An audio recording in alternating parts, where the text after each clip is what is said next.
वालों को जरा आँख में भर लो पानी, जो शहीद हुए हैं उनकी जरा याद करो कुर्बानी। ৭৭তম পেরিয়ে ৭৮তম স্বাধীনতা দিবস ২০২৪ ১৫ই আগস্ট। এই দিনে ভারতবর্ষ স্বাধীন হয়েছিল। সকলকে জানাই শুভ স্বাধীনতা দিবস। তো এই বছরটা সত্যিই কি আমাদের জন্য স্বাধীনতা দিবসটা খুব শুভ কাটলো? তোমরা অবশ্যই সেটা কমেন্টে জানিও। গুড মর্নিং ফ্রেন্ড, তোমরা সবাই কেমন আছো? আশা করি খুব ভালো আছো, সুস্থ আছো। আমরাও ভালো আছি। দেবনাথ ফ্যামিলিতে তোমাদের আরেকবার স্বাগত। আজকে হচ্ছে বৃহস্পতিবার আর বাজে হচ্ছে এখন সকাল ৭টা। তা তোমাদের সঙ্গে নিয়ে আজকে ব্লগটা শুরু করলাম। আজকে অনেক কাজকর্ম রয়েছে, বৃহস্পতিবারের পুজো দেওয়াও রয়েছে, জানো তো। ওই জন্য তাড়াহুড়া করছি একটু। 8টা বেজে যাবে আমার এখন স্নান করতে করতে। তা সকালবেলা উঠে দেখি এত লোমে ভরে থাকে না, শ্যামের এই বর্ষার সময় তো প্রচণ্ড লোম উঠছে। আর যে ছোটো ছোটো গাছগুলো দেখছো, যে আর্টিফিশিয়াল যে টিগুলো আমি অনলাইন থেকে নিয়েছিলাম, সেইগুলোর মধ্যে না লোমে ভর্তি হয়ে থাকে, জানো। সেইগুলো যদি সকালবেলা না পরিষ্কার করি না, ফ্যান চালালে সারা ঘরে ভরে যাবে। 14ই আগস্ট নারী আন্দোলন যে রাস্তা দখলের যে দিনটা গেছে, সেই দিনে আমি একটা মেয়ে হয়ে সেই মেয়েদের পাশে গিয়ে দাঁড়াতে পারিনি। এর থেকে কষ্ট, এর থেকে খারাপ আর হতে পারে না, জানো তো। শুধু ভয়ে যেতে পারিনি, বিশ্বাস করো।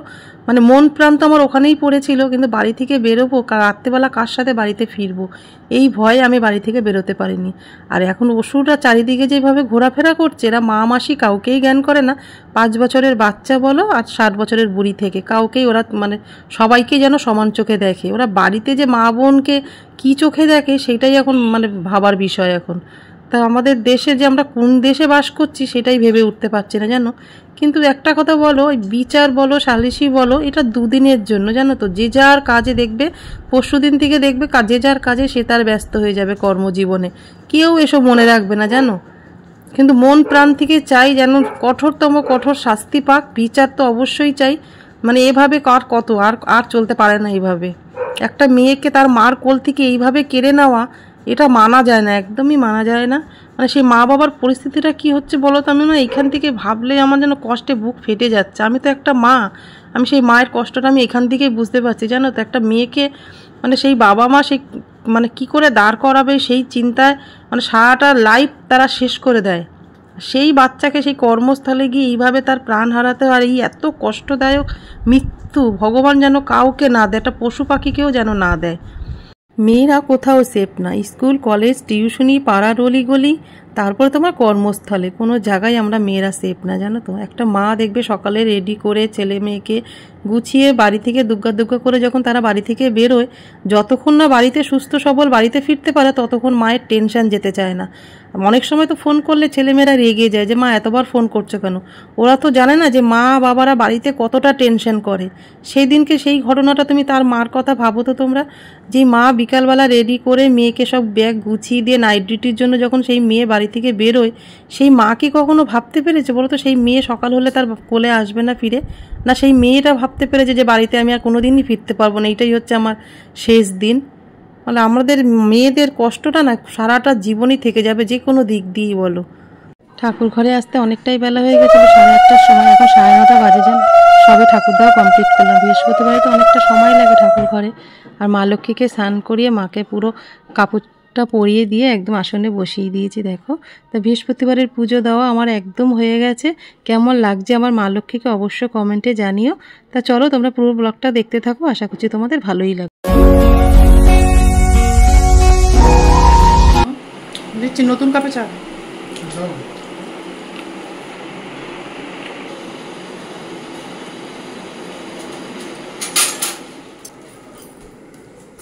ঠাকুর দিয়ে তোমাদের সাথে আর একটু কথা বলতে পারিনি। ছেলে চা বসেছে, চা খাবো আর নতুন কাপে চা খাবো। কালকে দেবনাথ হয়ে গেছে, এরকম খাবো, ভালো না?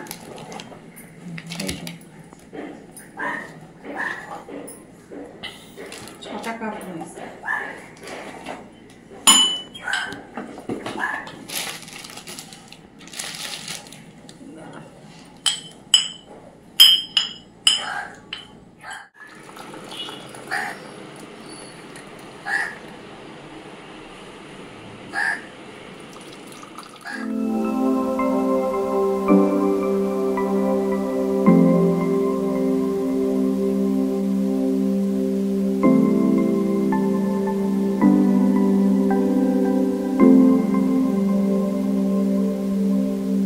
গেছে, ছেলে পড়তে বসে গেছে, আর আমি একটু মানে ব্রেকফাস্ট বানাবো। তো আজকে কী ব্রেকফাস্ট বানাবো সবটাই তোমাদের সাথে শেয়ার করবো। তো চলো তোমরা দেখতে থাকো। সব রেডি করে গুছিয়ে এসছে।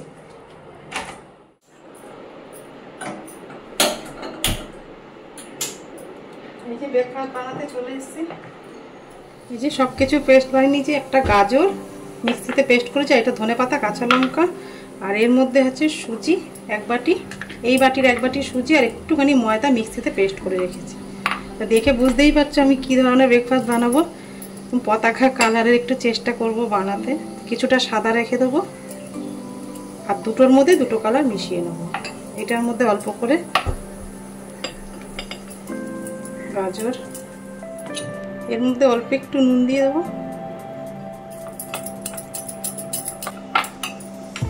আর দেবো একটু গোলমরিচের গুঁড়ো। এই একটা ব্যাটার আমার গোলা হয়ে গেছে, আর একটা করে নেবো। অল্প একটু ধনেপাতার পেস্ট নিয়ে নিলাম, আর নেব একটুখানি সুজি আর ময়দা পেস্টটা।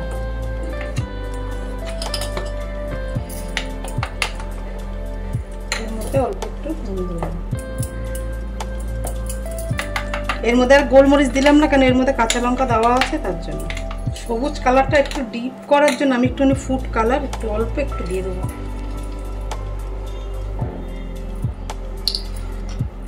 3 রকমের আমার একদম ব্যাটার গোলা হয়ে গেছে।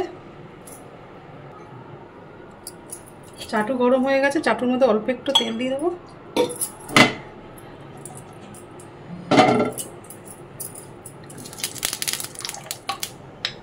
মাঝখানে একটু সাদা দিয়ে দেবো, অরেঞ্জটা দেবো।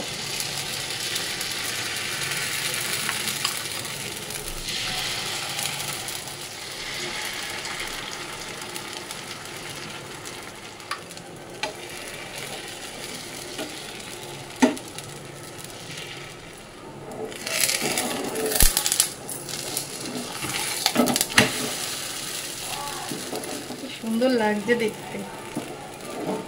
সাদাটা একটু ছোট দিলে আর একটু বেশি মানে এইগুলো দেওয়া যেত আর কি, সবুজ আর অরেঞ্জটা একটু সাদাটা বেশি পড়ে গেছে। এই যে কাপ তো 6টা আনা হয়েছে, তার সাথে দেখো এই ট্রেগুলো কালকে কিনে আনা হয়েছে। এই একটা আর এই যে একটা, এই যে একটা ট্রে আনা হয়েছে, আর এই যে একটা, আর ছেলের জন্য এই একটা টিফিন বক্স। আজকে এইটার মধ্যে ব্রেকফাস্ট দেবো। এটা আমার রেডি হয়ে গেছে। এটা সুজির একটা ছিলা, আমি একটু 3 রকম কালার দিয়ে আজকে কলাটা আবার নামিয়ে নেবো। হয়ে গেছে, চলো এটা নামিয়ে। সাদাটা অল্প দিয়ে দেখবো।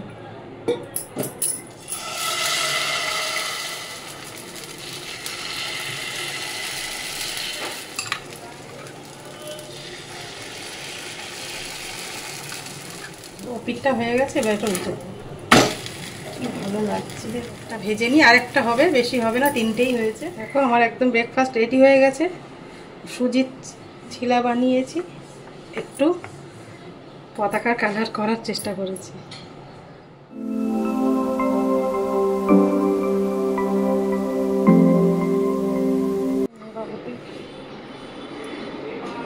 এনে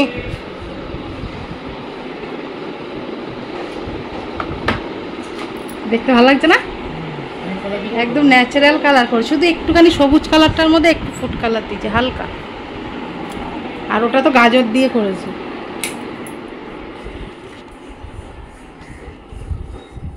যে ওটসের ছিল ওই হয় না, ওটসের না, এটা সুজি দিয়ে করেছি, বেশি তেল দিয়ে। ভালো লাগছে।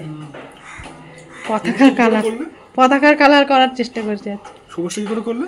সবুজটা ধনেপাতা, কাঁচা লঙ্কা চাটনি, মানে একটা মিক্সিতে পেস্ট করেছি, ওর মধ্যে একটুখানি ফুড কালার দিয়েছি, মানে ডিপ না, ধনেপাতাটা তো একটু পেকে পেকে এসছে, ডিপ কালারটা ডিপ না। ওর মধ্যে পুদিনা পাতাটা দিলে তাহলে আর ফুড কালারটা মেশাতে হতো না। করার পরে সবাই রান্না করতে এসে 12টা বেজে গেছে। আজকের মনটা কেমন লাগছে, রান্না করতে ঠিক মন বসছে না।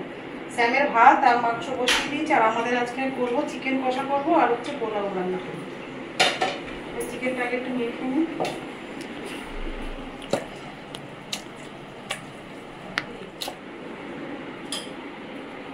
একটু স্বাদ মতো নুন দিয়ে দেবো। দিয়ে দেবো পেঁয়াজ কুচির, 3টে পেঁয়াজ কুচিয়ে রেখেছিলাম, অল্প একটু মিক্সিতে পেস্ট করেছি। দেবো টমেটো, আর এর মধ্যে রয়েছে আদা, রসুন, পেঁয়াজ আর টমেটো, সব দিয়ে মেখে নেবো একবারে চিকেনটা। আজকে কিছু মশলা তেলে কষাবো। হলুদ, লঙ্কার গুঁড়ো, চামচ ধনের গুঁড়ো, দেবো একটু জিরের গুঁড়ো। আলু ভাজার তেল বসিয়েছি, একটু গরম তেল এর মধ্যে দিয়ে দেবো।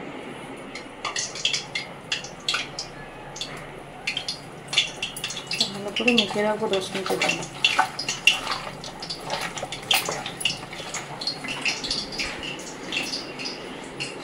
এবার এই তেলের মধ্যে একটু জিরে ফোড়ন দিয়ে দেবো, তেজপাতা দেবো, চিনি, মেখে রাখা চিকেনটা এবার দিয়ে দেবো।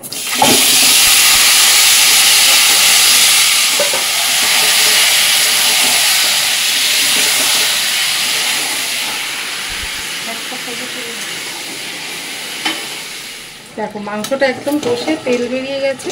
এবার আলুটা দিয়ে অল্প একটু জল দেবো, আজকে বেশি জল দেবো না, জানো তো মাংসটা কালারটা কি দারুণ এসছে দেখো। এবার ভেজে রাখা আলুটা দিয়ে দেবো। আলুটা দিতাম না, আলু কিন্তু ছাড়া আমাদের দেবনাথ বাবুর ছেলে কেউ খেতে চায় না। টমেটো মেয়ের খোসাগুলো ফেলে আর একটু কষুন, তারপরে গরম, একদম গরম জল করে রেখেছি পাশের ডেস্কিতে, এটা দিয়ে দেবো। কি রে বাবু, এতক্ষণ রান্নাঘরে আসিস নি হেল্প করতে মাকে, এখন নিজের কাজে হেল্প করতে এসিস না? বাহ, কালারটা কেমন এসছে বলতো? কি করে জানবো আমি বলতো? তেল ছেড়ে দিয়েছি। হ্যাঁ হয়ে গেছে, হয়েছে ঠিকঠাক।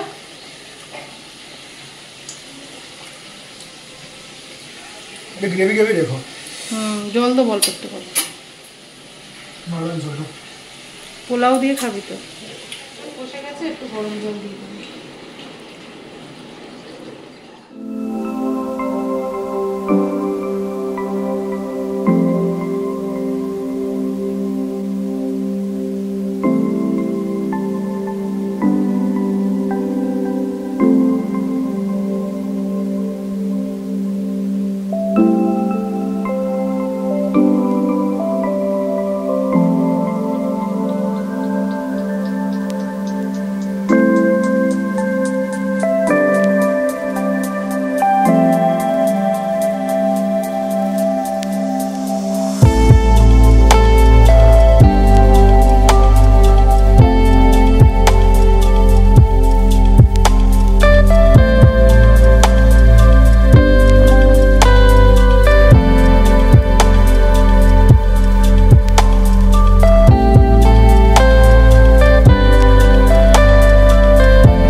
কি অবস্থা করেছে, লোমে ঘর ভরে গেছে।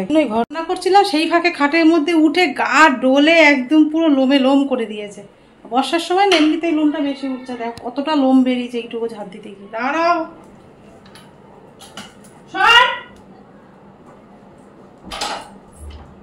না কি করেছে দেখো, খারাপ খারাপ না।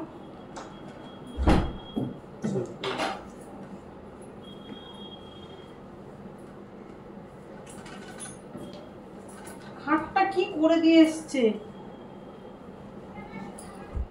বৃহস্পতিবারের মেনুটা তোমাদেরকে একবার দেখিয়ে দিই। চিকেন কষা, তার সাথে রয়েছে বাসন্তী পোলাও। একদম শর্টকাটের মধ্যে রান্নাবান্নাগুলো সেরেছি, একদম সময় লাগেনি জানো তো বেশি একটা। আর যেভাবে পোলাওটা রান্না করেছি এইভাবে আমি বলতে পারি প্রথম রান্না করেছি, ওই জন্য তোমাদের সাথে শেয়ার করতেও ইচ্ছা করেনি। মানে যেই ডেস্কিতে ভাত করি সেটার মধ্যেই সব কিছু মেখে গরম জল দিয়ে বসিয়ে দিয়েছিলাম। তো এইভাবেই রান্নাবান্নাগুলো আজকে সেরেছি, ইচ্ছাই করছিল না। কি আর বাইরে থেকে যে খাবার এনে খাবো, সবসময় তো এনে খাওয়াটা ঠিক না, ওই জন্য যেটা হয়েছে সেটাই করে নিয়েছি আজকেরে। আর এই বছর তোমরা স্বাধীনতা দিবস কিভাবে পালন করলে তোমাদের মতামতটা অবশ্যই কমেন্টে জানিও। আর ব্লগটা, বৃহস্পতিবারের ব্লগটা এই পর্যন্তই রাখলাম। যদি তোমাদের কিছু ভালো লেগে থাকে অবশ্যই লাইক, কমেন্ট, শেয়ার করো। আর আমাদের চ্যানেল নতুন হলে অবশ্যই সাবস্ক্রাইব করো।